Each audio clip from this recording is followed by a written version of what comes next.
Welcome, everyone. Today, I'm going to tell you the unbelievable, powerful, real-life story of David Goggins, a man who turned pain into power, fear into fuel, and weakness into pure mental strength. This story is not just about muscles, running, or Navy SEAL training. This story is about you, your pain, your struggle, your fear, your excuses, and how to destroy them with discipline and a strong mind. By the end of this biography, you will learn how a broken boy with asthma, racism, trauma, and learning disabilities transformed into one of the toughest men on the planet. How to stop making excuses. How to control your mind instead of letting your mind control you. Why most people never reach their potential, and how you can break that cycle, and how to become uncommon among uncommon people. And as you listen, you'll also improve your English, your vocabulary, your listening, your understanding, and your motivation. So make sure to subscribe and join us on this powerful journey. Chapter 1.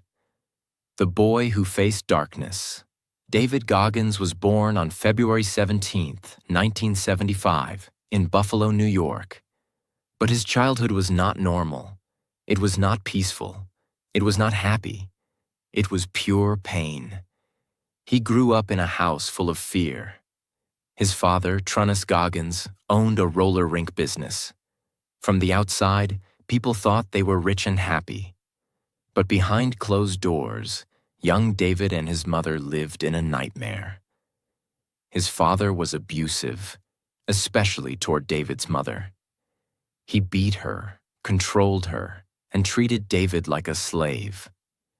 David had to work at the skating rink late at night, sometimes until 2 a.m., and then wake up early for school. He didn't sleep, he didn't play, and he didn't feel safe. He said, "I didn't have a childhood. I had a job and trauma." But the worst part? He wasn't allowed to talk about it. He had to smile at school. He had to act like everything was okay. Deep inside, he was scared, lost, and angry. He couldn't read well. He had a learning disability. He also had asthma, and he stuttered when he spoke. People called him stupid. They laughed at him. Teachers didn't believe in him. And soon, he stopped believing in himself.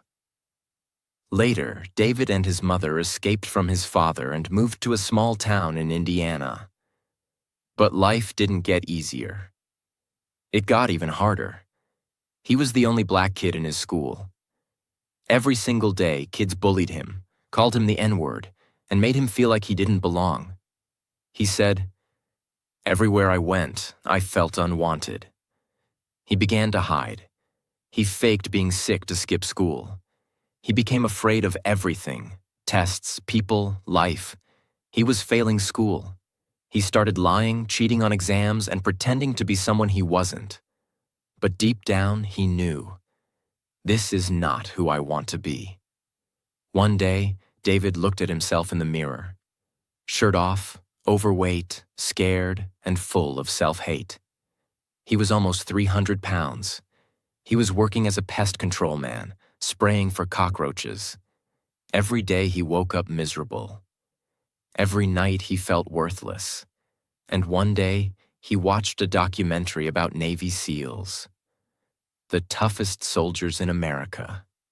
He saw men jumping out of helicopters, training in freezing cold water, crawling through sand, bleeding, screaming, pushing their limits. He said to himself, "That's the kind of man I want to be. That's who I was born to be." But there was a problem. The Navy SEALs had weight limits. He had to lose more than 100 pounds in 3 months. Most people would laugh and give up. David Goggins didn't. He decided, this is war. This is my new life. He stopped eating junk.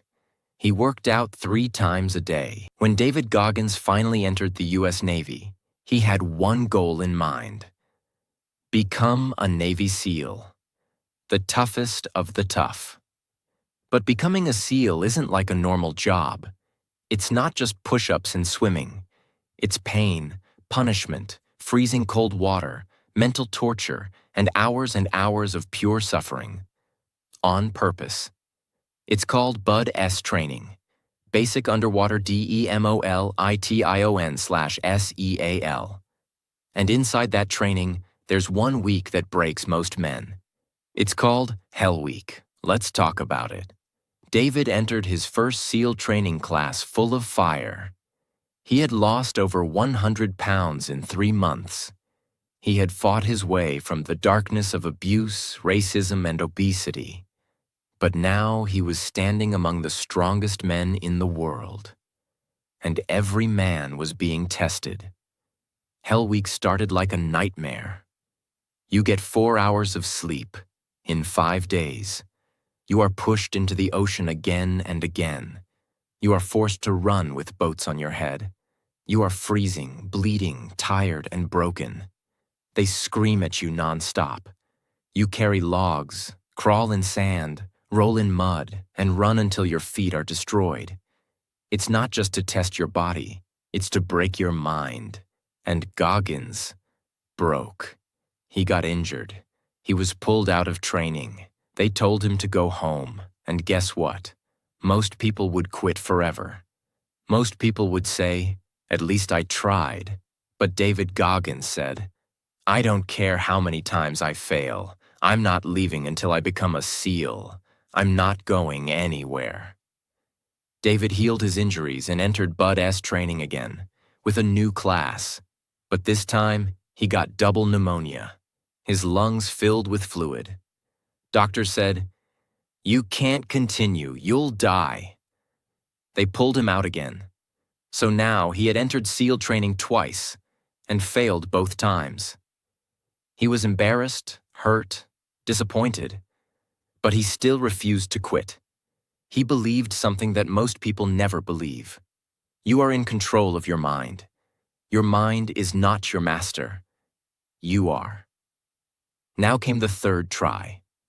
3 different classes, 3 different chances. Most people would have given up long ago, but David Goggins had one rule. I will suffer, I will bleed, but I will never quit. This time, Hell Week was worse than before, and in the middle of it, his body began failing. He had stress fractures in his legs. He had shin splints and bone damage. Every step felt like his legs were breaking. Every breath was like knives in his chest. But he kept going. He taped his legs with duct tape. He peed blood. He couldn't walk straight, but he refused to ring the bell that every quitting SEAL must ring to go home. He said, "I'd rather die here than live one more day as the old version of me." After 3 hell weeks, endless pain, broken bones, sickness, and mental torture, David Goggins graduated from Bud S. He became a Navy SEAL, from a scared, overweight, bullied boy to one of the most elite warriors on Earth.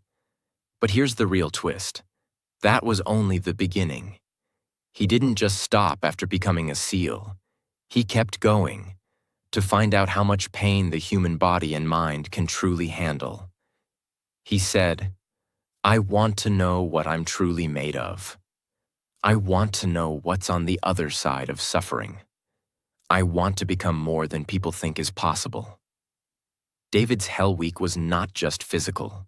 It was mental, emotional, spiritual. He teaches one lesson through his story. Most people quit at 40% of their potential. But if you keep going through the pain, you will meet a version of yourself that is stronger than you ever imagined. Pain is the path. Discipline is the weapon. Suffering is the teacher. And the other side of hell is greatness. Chapter 2. The Ultra Runner Who Beat Pain. After David Goggins became a Navy SEAL, most people would think his story was complete. He had already done the impossible. He had broken through Hell Week. He had proved the world wrong. He had become one of the toughest men alive. But for Goggins, that wasn't enough, because deep inside, he believed. There's always more. You don't stop when you're tired.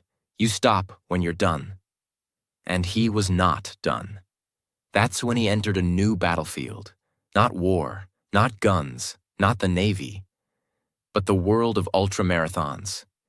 Extreme races where you run 100 miles, 200 miles, sometimes more through deserts, mountains, pain, and sleepless nights.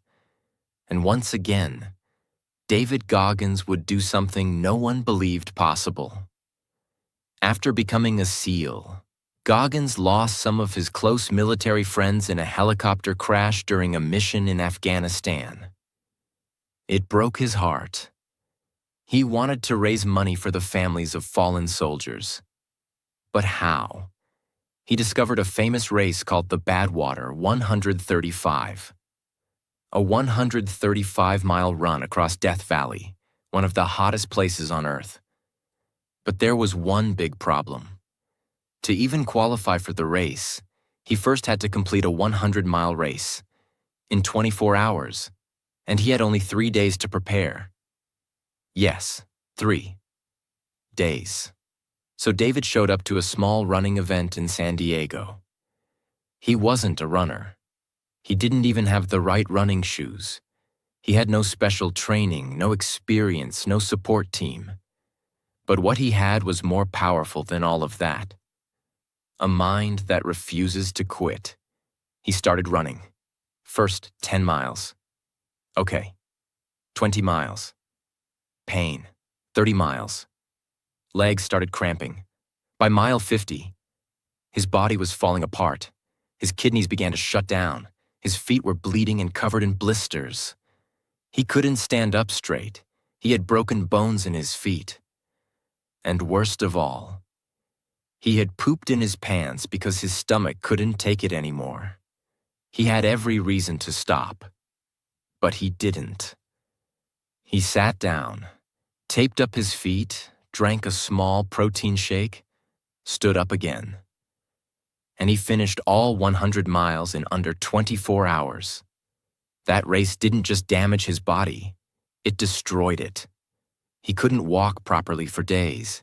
His toenails fell off. His muscles were torn. Doctors warned him about permanent damage. But what did Goggins say? I found something in that pain. I found a side of me I had never seen before. That's when he realized something. Pain unlocks a door. On the other side of pain is power. If you can suffer longer than most people are willing to suffer, you can achieve what most people will never achieve. Now that he had qualified, David Goggins signed up for the Badwater 135. It's called the world's toughest foot race. 135 miles through boiling heat, 49 degrees Celsius, 120 degrees Fahrenheit, in the Death Valley Desert, running on hot black pavement. No shade, no comfort, just pure pain. Goggins didn't just finish it. He became one of the top finishers, again and again. He ran it multiple times. He ran many ultramarathons, 100-mile, 200-mile, 48-hour non-stop races, and even set a world record for the most pull-ups in 24 hours. Over 4,000. He didn't do it to win medals. He didn't do it to impress people. He did it to prove the human mind is the most powerful weapon in the world, if you can control it. Goggins has a powerful mental trick. He calls it the cookie jar. He says every time he's in pain, tired, or wants to quit, he reaches into his mental cookie jar, full of past victories.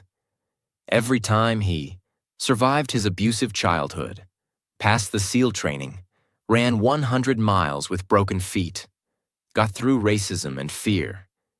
He takes one of those memories and uses it as fuel.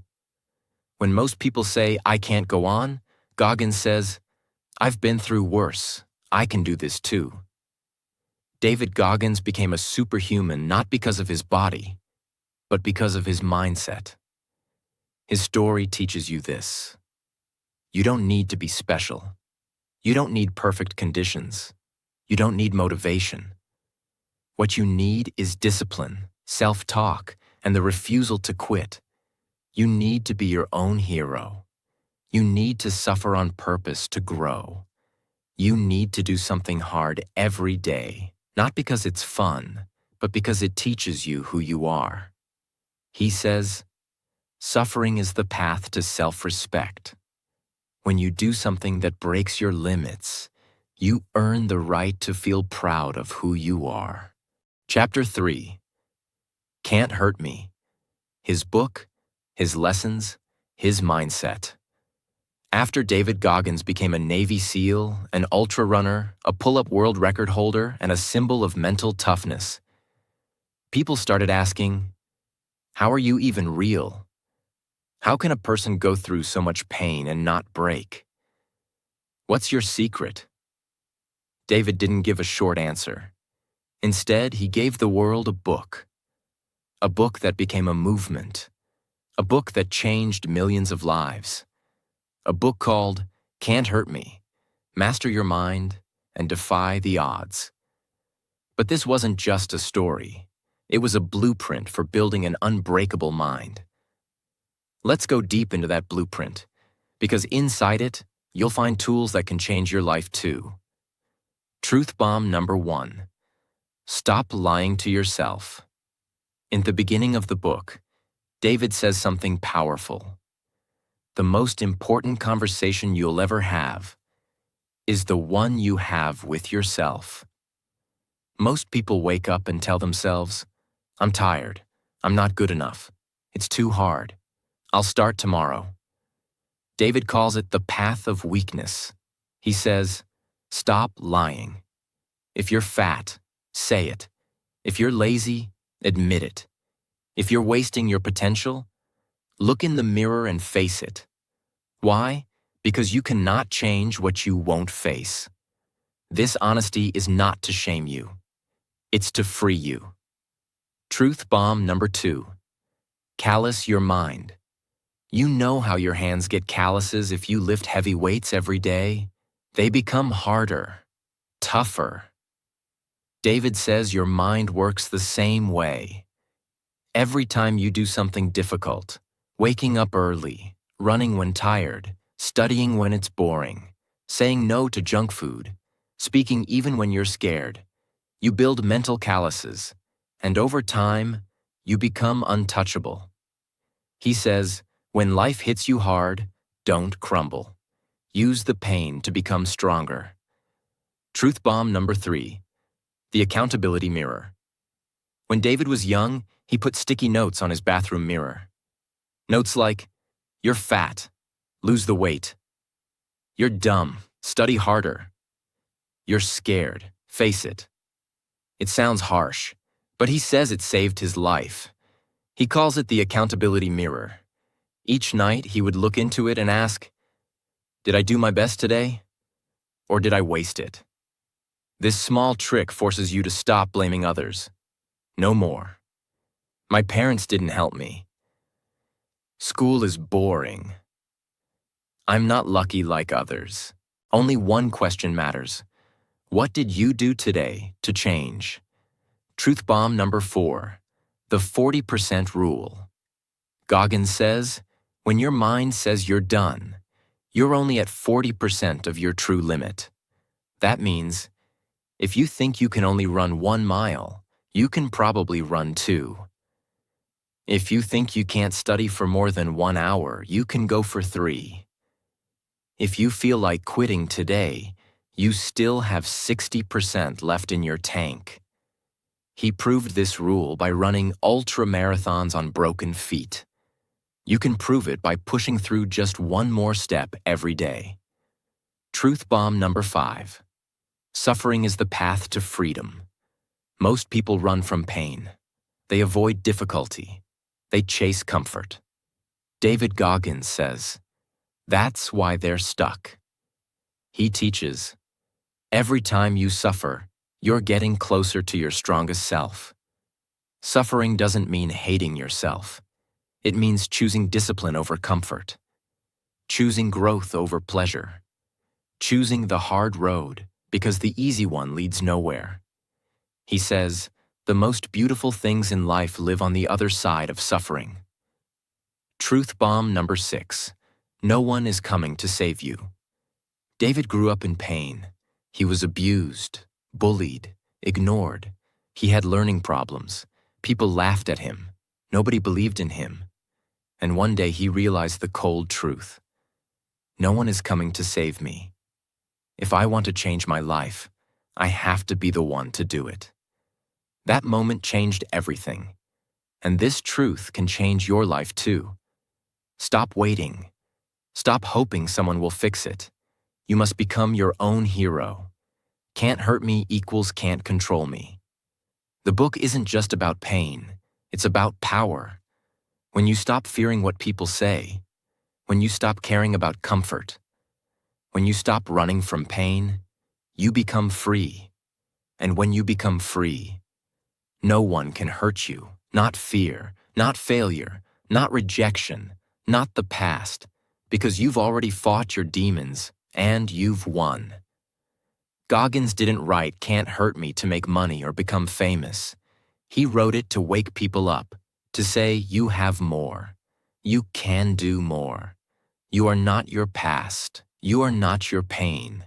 You are the only one holding the key to your cage. This book became a global bestseller. It changed lives across countries. It started a movement of people doing hard things and becoming stronger than ever before. Not to impress others, but to prove to themselves that they were born to be more. Chapter 4. Never Finished. His second book, his legacy, and the final message to you. After Can't Hurt Me became a global bestseller, most people thought David Goggins had reached the peak. He had already survived the worst childhood, become a Navy SEAL, broken bones and run 100-mile races, completed Hell Week 3 times, inspired millions with his life story. Wasn't that enough? No, because David Goggins doesn't believe in the word enough. He believes in one simple truth. You are never finished. That truth became the title of his second book, Never Finished. Unshackle your mind and win the war within. And this chapter, the final one, is about the lessons, mindset, and legacy of a man who never stopped fighting. Because he believed you can always become more. Even after becoming famous, Goggins didn't slow down. He ran more ultra-marathons, trained harder, and pushed his limits further. But in secret, something painful was happening again. He started feeling strange pain in his chest. And after ignoring it for some time, doctors discovered a serious problem. He had a hole in his heart, a condition he had since birth, but it had gone unnoticed. This condition could have killed him. The doctors said he should have never been allowed to become a SEAL, run ultra-marathons, or do any extreme physical activity. But Goggins had already done all of it, with a broken heart. He had been fighting death without knowing it. And when they told him he would need heart surgery, did he cry? Did he panic? No. He laughed. Because once again, life had thrown pain at him, and he was ready. He had trained his mind for this moment. He said, I'm not afraid of pain. I know how to suffer. Let's go. He had heart surgery, recovered, and then went right back to training. In his second book, Never Finished, David explains something very powerful. Most people stop growing because they think, I've already done enough. I've already improved a lot. I'm better than most. But that's the trap. Goggins teaches, if you want to be great, you must understand. There is no finish line. You are not running a race. You are building a lifestyle. He says you must wake up every day with this thought. What more can I do today?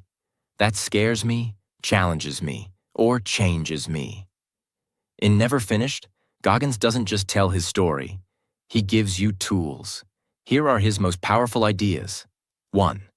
The savage mindset. He says most people live with civilized minds. They want comfort. They avoid pain. They seek balance. But Goggins lives with a savage mindset. A warrior's mind.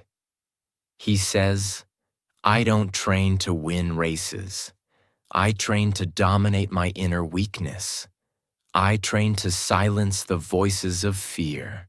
A savage mindset means you don't take days off when you're tired. You do hard things even when no one is watching. You train your mind to say, I can handle anything. 2. The mental lab. David created what he calls a mental lab, a place inside your brain where you study yourself. In this lab, you ask, why did I give up today? Why did I avoid that difficult conversation?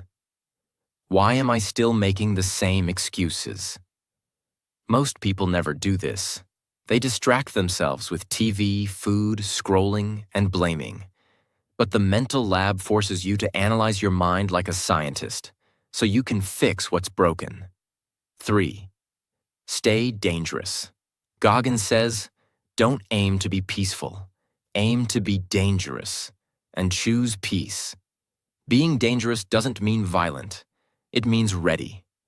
Ready to face stress, failure, pressure, discomfort, pain. He says, when life attacks, will you be the hunted or the hunter? 4. The path is always hard. Walk it anyway. He reminds us again and again, this journey is not easy. It's not fun. It's not fair, but it's worth it. Because on the other side of the pain is pride. On the other side of fear is freedom. On the other side of weakness is your true strength. David Goggins is no longer just a man. He has become a movement. He is proof that the human mind is limitless. The body is stronger than you think. Your past doesn't define you. Excuses are a choice, and pain is not the enemy. It's the door to greatness. He never wanted to be famous. He just wanted to help people realize one thing. You don't need to be perfect. You just need to be honest. Stay hard, stay disciplined, stay dangerous, and never forget, you are never finished. You're reading this not just to learn about David Goggins. You're reading this because you want to change your life. So here's what he would tell you. Get up earlier than you want to. Do something hard every single day. Run toward your fear. Embrace the discomfort. Be brutally honest with yourself. Use your pain as fuel. And when your mind says, stop, say back, I'm just getting started. You are not finished. You are just beginning. If you've made it to the end of David Goggins' story, then you've already proven one thing. You are hungry for change. You want more from life. You want to grow. You want to become someone your younger self would be proud of. And now you know. You don't need to be born strong. You don't need to be born lucky. You don't need to be perfect. You just need to take that first step. You just need to decide, I will not live like this anymore. David Goggins didn't come from privilege. He came from pain, from fear, from nothing. And he turned it into power. And so can you. No matter where you are, no matter how broken you feel, no matter how far behind you think you are, you can change. You can grow. You can become unstoppable. So get up. Stop waiting. Start moving. And remember this, you are not finished. You are just getting started. And yes, you can do it. Now go and become the strongest version of yourself. because the world hasn't seen your full power yet.